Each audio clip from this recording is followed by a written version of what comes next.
Finally મિત્રો તૈયાર બેર થઈ ગયા છે ને હજી તૈયાર થવાનું બાકી છે. તૈયાર નથી થયા તો અમારો શોર્ટ વિડીયો છે જોઈ લો. તો મળીએ લોકેશન મિત્રો ઉપર લોકેશન ઉપર પોગી ગયા છે પણ બહુ થાકી ગયા તને તોતડું બોલાવી છે કેમ ખબર કે હાવ હાફી ગયા છે આ બે ભારું જો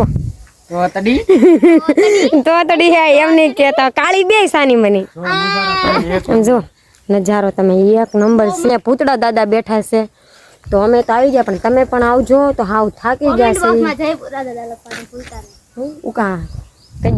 કહેજો કોમેન્ટ બોક્સ માં જય ભૂતરા દાદા બોલવા લખવાનું ભૂલતા તો બધાને તોતડા ડુંગરો સીડાને નેક્સ્ટ લોકેશન ઉપર મિત્રો બીજા લોકેશન ઉપર પહોંચી ગયા છીએ. લોકેશન છે ગજબનું. જો અમારા મેડમ થાકી ગઈ હા ફેર સીડો છે ગાડીમાં આવું કાંક. ફાઇનલી મિત્રો જે અમારે બ્લોગ શૂટ કરવાનો હતો એ કરી નાખ્યો છે.